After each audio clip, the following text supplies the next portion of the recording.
You are listening to Rainier Avenue Radio.world. Don't forget to log on www.rainieravenue.world. The Earshot Jazz Festival kicks off October 8th and spreads out over 10 Seattle stages through November 6th with concerts all around the city. All concerts live and in person, and many of them streamed directly to your home. Tickets and information available up online. Earshot.org. It's the Earshot Jazz Festival 2022. See you soon. 1, 2, get down.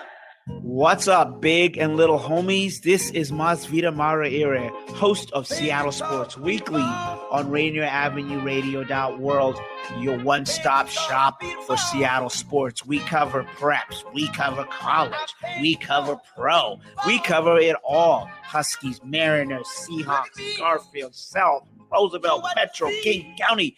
This is what you want to listen to for all the sports that's happening in Seattle. Seattle Sports Weekly on Rainier Avenue Radio.world. See a bad Hey, this is Paul Pearson.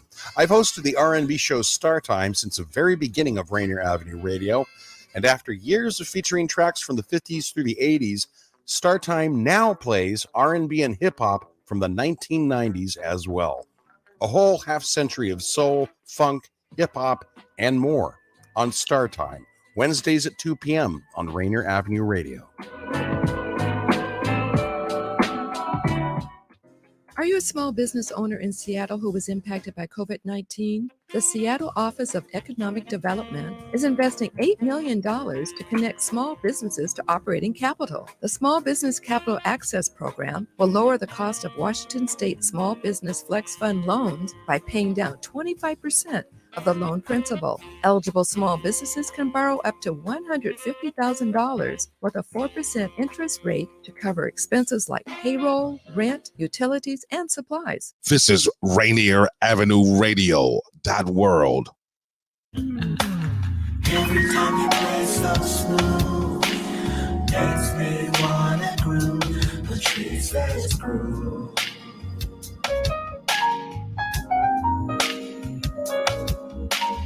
Every time you play so smooth, makes me wanna groove. Patrice says groove.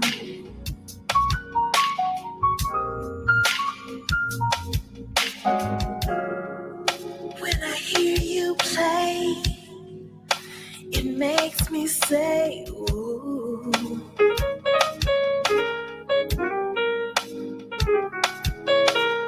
Every time I hear the melody, something inside of me starts to groove.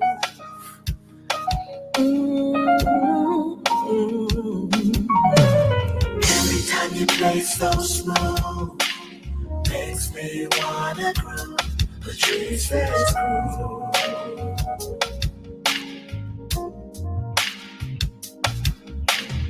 Every time you play so smooth, makes me wanna groove. Patrice says groove.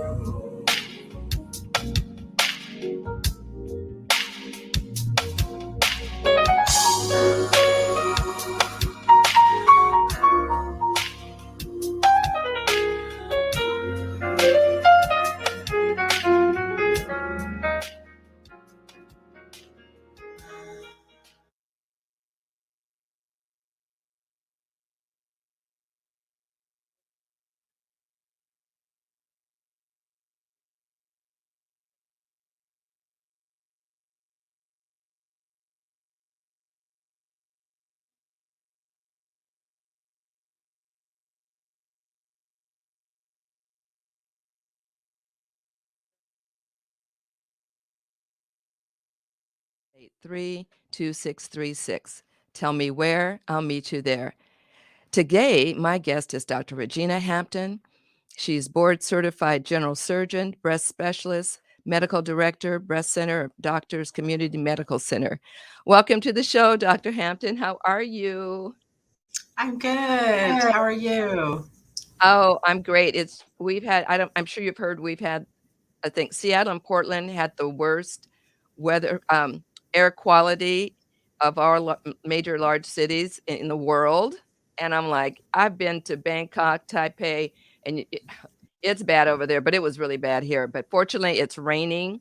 So the air is starting to clear again. And it's like, thank you, thank you. Oh, good, good. Yeah, my mother just returned from Seattle. So she was explaining how, wow, it's good. I can breathe again. So since your mother's returned to Seattle, does that mean that you're from Seattle? Born and raised. All right. So Yeah, that means born and you have raised. that. I went to Franklin High School. My dad lived on Rainier Avenue, so I feel like I'm home. Yeah, that's great. That's absolutely great. So, the month of October is Breast Cancer Awareness Month, and it's often thought that breast cancer is only a woman's disease. How often do men get breast cancer?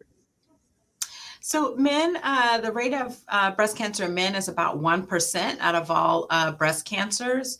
The good thing is that for most men, because they have less breast tissue, they can find a lump quicker than a woman can. And the treatments are actually the same as we see for female breast cancer, including getting the hormone medicine that many women get and stay on for 5 years after their initial treatment. Wow. So that's, I hope I know there's at least one man out there listening. So please share it with your brothers, sir. So what percentage of Black women are diagnosed with triple negative breast cancer? And I do have a couple friends that are and have been. Yeah, so triple negative breast cancer can be a more aggressive form of breast cancer. And these are cancers that don't respond to hormones. So it's what we call estrogen and progesterone negative, meaning you could give these patients hormone medicine, but the hormone medicine is not going to work. And so these patients usually have to get chemotherapy as a part of their treatment, whether they get it before surgery or after surgery. But we tend to see triple negative breast cancers in younger Black women, and it's about 30% more than what we see in the average population. Oh my, really? So can you, I know you as a surgeon, you have steps that you go through and protocols. Can you just give us a little bit information about that? Yeah, so when someone has an abnormality, whether they feel an abnormality or whether something is seen on a mammogram or an ultrasound, then usually the next step is to do what's called a needle biopsy. So that can be done in an office setting. It doesn't require any surgery. And we can put a needle into the area of interest and get results usually within 2 to 3 days. Some places can even do it within 24 hours. Once the diagnosis is made, then we have a conversation with the patient about the different options that are available. Could be surgery, could be chemotherapy, could be radiation, and could be hormonal therapy.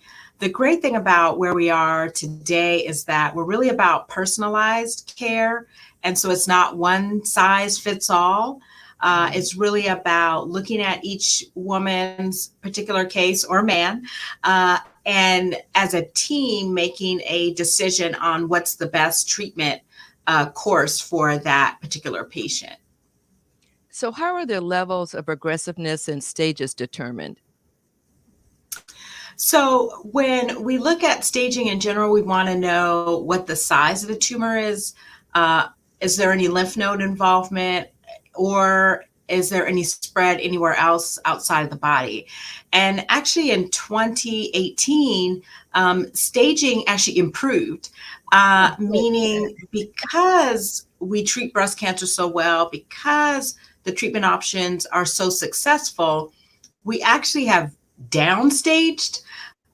So someone that may have had a larger tumor with lymph node involvement that might have been a stage 3 in our old staging system, she may now be just a stage 1 even before we do treatment, because we know the treatments are so effective. So what I tell patients is, don't get hung up on the stage because we treat breast cancer very well. And even someone who's a stage 4, even though the survival rates are not as high as an early stage breast cancer, we can really turn that into a chronic illness in a lot of cases. And women with stage 4 breast cancer can live, a number of years with their disease managed.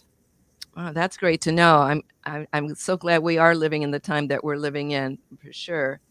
So do patients normally ask you to run blood panels on them? They probably don't know what that is, but I know there are some women that are pretty up knowing what their body is doing. I know for me, I know when my body is doing some things and it is not normal. I had a procedure a long time ago, and it was a day procedure. And then later I was having some bleeding, and I called the doctor's office, and then the receptionist says, "Oh, hon, that's just normal." And I said, "No, hon, I know my body. This is not normal." And so I said, "Tell the doctor I'm coming back to the hospital." And so, I mean, come on. I love it. You need to know. You do need to know what your body's doing. Absolutely. And I think, just in medicine in general, we're just in a different era. So, it was a very paternalistic specialty where, it was like, I'm the doctor, you're going to do what I say. And now it's more of a partnership. It's, let me explain to you what the options are. You explain to me, what are things that are important to you or some of your belief systems or how you want to be treated. And let's see if we can meet in the middle. And I think the important thing is patients really understanding why we're recommending the treatment that we're recommending. And sometimes patients will disagree. And, I know for me in my practice, I like to just leave the door open and say, you know what, maybe we are not going to make a decision today, but let's come back and talk about it again in a couple of days or even a week to give you time to just synthesize the process. I think what we finally realized is that it's overwhelming. And the second you say you have breast cancer, the patient just shuts off. Their brain, you could say, hey, and here's $1 million. They didn't hear that. They're just not going to hear it. And so, we realize, we kind of have to slow the process down, allow people to hear process the information, and then to be able to hear the information so that they can make good, informed decisions. And so no longer is it the rush, make a diagnosis on Monday and rush to surgery by Friday the same week. It's let's really make sure that we have an understanding of what's going to happen. And that, I think for me as a provider, then I have all the information that I have in order to make a good recommendation. And I think too, it's teamwork. And it's also, like you said, when the person gets that diagnosis, it's like brain fog. They don't hear anything. So it's important to have a patient advocate, someone that you trust to go with you to your doctor's appointments. I did that with my cousin for 5 years. And I always took a pad and took notes because she would really never remember what was said, or if she did, she got it wrong. And so I just had to go. Yeah, there's absolutely. 4 daughters, 47, 44, 24, 21. When should they have a mammogram? They probably should have already had one. Yeah. So the recommendation is to get mammograms starting at age 40, just for the average woman of average risk. Now, if there is a family history, and for African Americans, we tend to get breast cancer at younger ages. And so we should start 10 years earlier. So if, mom was 42 when she had breast cancer, the women in that family should start about age 30, by age 32, starting to get regular yearly mammograms so that we can be more proactive. Now, there's also out in the literature there, because we know that Black women can get breast cancer at younger ages, there's some recommendations out there, and people are really pushing to change the screening age for Black women. And they are recommending now that we do what's called a risk assessment for Black women at age 30, meaning you go in, see a breast specialist, have a conversation about family history, have a conversation about some, just cancer issues that you may have in your breast, talk about breast density, and then we can make a individualized decision on if that patient might need to start getting screening mammograms a lot sooner. So for the gentleman who answered the question, I think the ladies in their 40, they're overdue. Let's get them in there and get those mammograms done. Absolutely. I know my mom and we've been going for our mammograms for years. We were making it a breakfast date because she likes to go early in the morning, like 7. So, but the particular restaurant that we used to go to is not open anymore. So I now go to her house and she fixes breakfast. So that's a bit. I love it. I love it. I love it. Yeah, I think it's, when you can go with someone else, it makes it not as scary. Right. Take a buddy, the buddy system always works. What's great is there is a new program out called the Wisdom Study, where they're encouraging, the question they want to answer is, should we start at age 40 getting mammograms? Might there be a segment of the population that needs to start early? And so the great thing about that is they have reminders and they really remind you. And it's a clinical trial, which I think as patients of color, we don't do, and we should do, because I think we want to know what are the answers, because there may be different answers for us than there are for our white counterparts. There may be differences for Latina women. And so I think it's really important that we get involved in these clinical trials. And, I feel like this is an easy clinical trial because all I have to do is get a mammogram, which I would be getting anyway. Right. And they're going to just follow me for the next couple of years.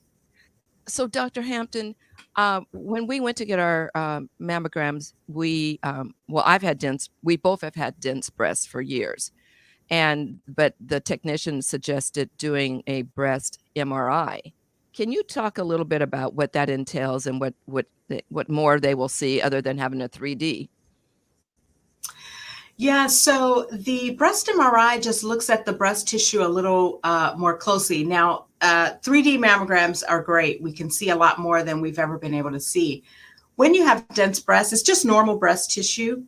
It's just sometimes the x-rays of the mammogram can't quite penetrate the breast tissue, so we can get a good picture and we feel like we might be missing something. And that's where an MRI can come in and really look through that tissue so that we can make sure that we're not missing anything. So mammogram uses x-rays. The sonogram uses sound waves. And then the MRI uses, it's called magnetic energy. It uses like a magnet to give us information about the breast tissue. Great, thank you. If you're just tuning in, you're listening live to Seniors Matter with your host, Brenda Charles Edwards, on Rainier Avenue Radio.world, your community radio station. We're here every Friday at 12:30 p.m. Pacific Standard Time. Do you know what's the best legacy we can give ourselves and our loved ones? Join me on Zoom for a group or individual session on legacy end-of-life planning. You can reach me at 206-683-2636. Now back to my guest, Dr. Regina Hampton. She's the Executive Vice President and co-founder of Cherry Blossoms Intimates, and we're going to talk about that in just a few minutes. But I had a couple other questions I wanted to ask you. So in regards to cancer treatments, I've heard about sores in the mouth, nails, feet, tongue turning black. Is that true? And if so, once the treatments are over, does it go away? Yeah, so it depends on the type. And usually those are effects that occur with chemotherapy. But not all chemotherapy. So it's just certain chemotherapy medications. It can affect the taste. It can cause hair loss. It can cause nail loss. It can cause some discoloration. And it can cause something called neuropathy, where you get kind of tingling and numbness. Most of those side effects do reverse after time. So the good thing is, the chemotherapy affects the cancer cells. The cancer cells can't recover, but our normal cells can recover. It may take a little time, but our normal cells can recover. So a lot of those side effects do reverse for most people over a period of time. So, what I tell patients is, we try not to give chemotherapy if we can, but there's some cancers that just call for it, and we know they'll get better outcomes. But we also try to really help with those side effects. So we just know a lot more than we did before. And so the medical oncologist can do a really good job this day and age with helping with some of those side effects that we typically see. So when you were talking about neuropathy, is there a treatment for it, and will it go away? Because I know when I was, the here speaking for my cousin, I know she got neuropathy in her feet, and she's still dealing with some balance issues now, but. Yeah, neuropathy is tough because that deals with the nerves. So when we look at all different types of cells in the body, nerves are very finicky. When they're damaged, you don't know if they're going to recover fully. And if they do recover, they're just a very, very slow growing type of cell. So, what we tell patients now is to try and keep active and keep moving. That helps to, get blood flow going. And when you get that blood flow going, that can help those, give the nutrients so that so those nerves can try to regenerate. But neuropathy is, one of those side effects that we don't like. But it's one of those things where they have pain, and so they tend not to move. And I try and encourage patients kind of move through that pain so that you can get that blood flow. The nerves need that blood flow to help regenerate. So thank you for that. Is there a time frame when cancer might return? So we look in general at the first 5 years after, someone's been treated. And usually if you make it past 5 years, then we, say that you're truly in remission. Now, there are some patients who, may develop a cancer in a different part of the breast or even in the opposite breast. And so what I tell patients, the biggest risk factor for developing breast cancer is just being a woman and having breasts. We're all at risk for breast cancer. Just like men, the biggest risk factor for prostate cancer is being a male and having prostate. And so, it's really about just being diligent. Certainly patients who've had breast cancer before, we follow them pretty closely to make sure if there is something new that forms, then we're going to be right on it. That sounds good. I love the way you said that. Yeah. Well, if you got breast, you could get it. Okay. So then there really isn't anything we can do to prevent it because it's just a part of living and your anatomy, correct?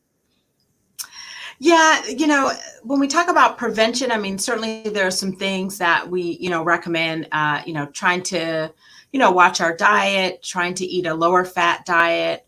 For women, trying not to gain large amounts of weight, especially after menopause, not taking any extra hormones. So, back in the day, when women went through menopause, they put everybody on hormone replacement. Well, what we found is that, staying on that forever and ever is not a good thing. And that does actually increase the risk for breast cancer. So if women need a little bit of hormonal help after menopause, and we recommend that you take it for no longer than 5 years.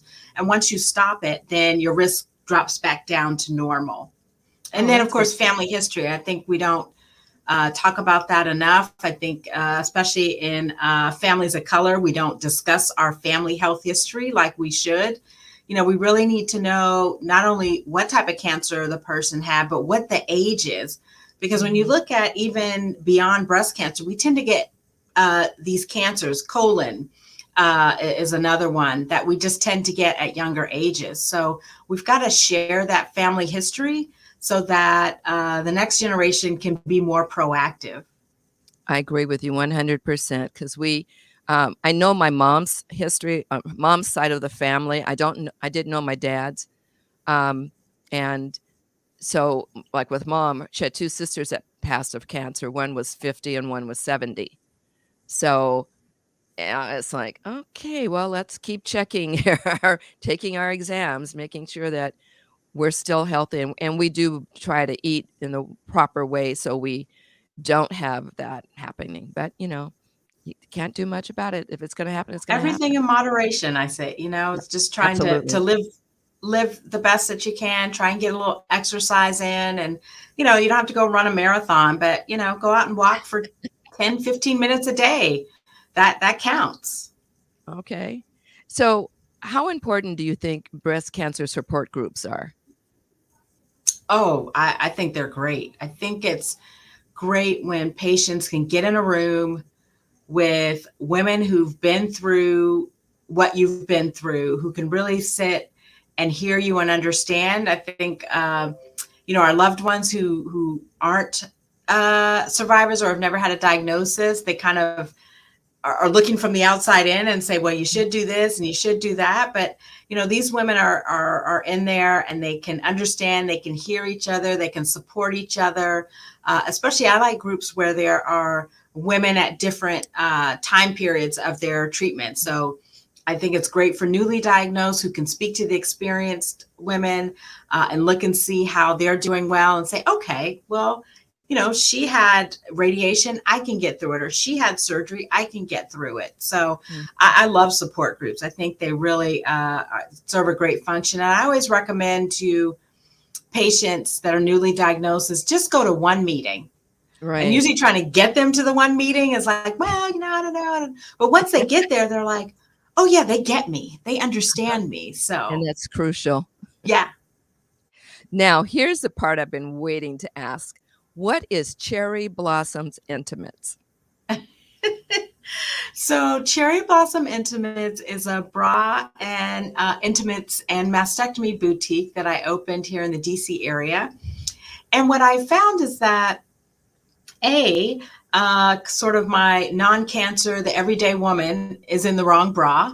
And especially if she's a little more heavy on top.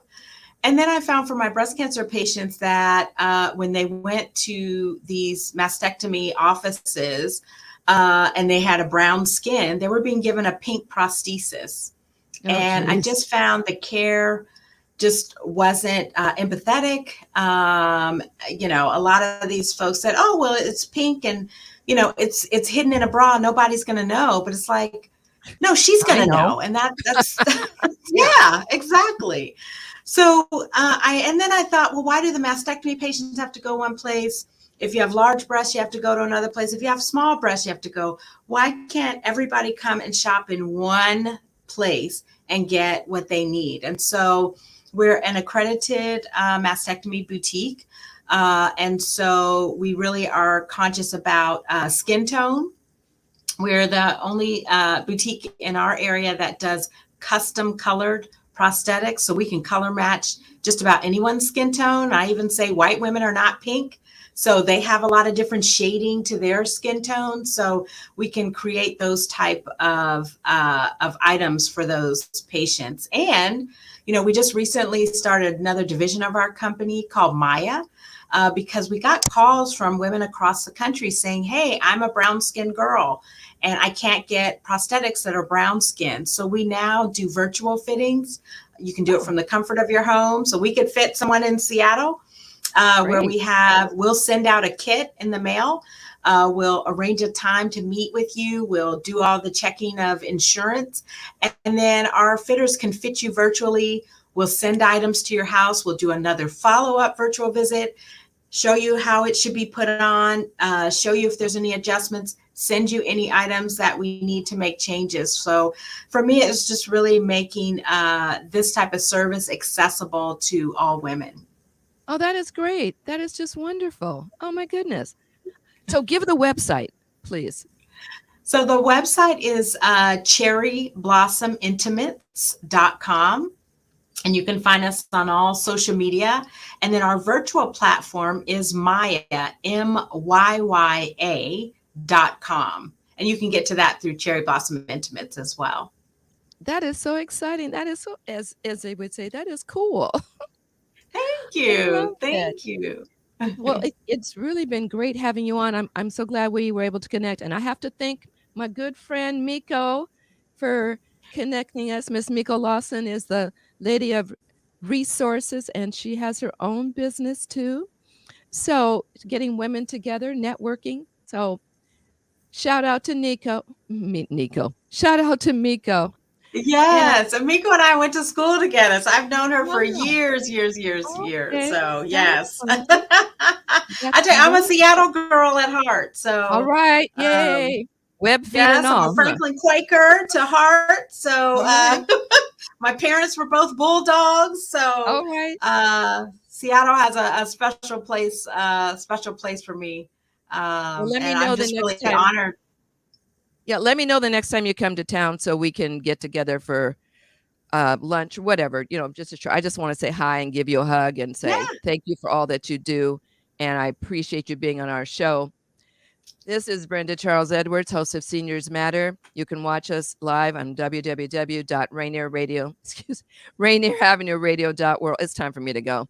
Your community radio station, YouTube, Facebook, Twitch TV, Twitter, all of that, plus our app. So thank you to my listening audience. Once again, thank you to my guest, Miss Dr. Regina Hampton, and a special thank to singer Patrice Isley. Have a great weekend. Be safe and live your life like it's golden. The Coronavirus Special Edition is next. Bye, guys.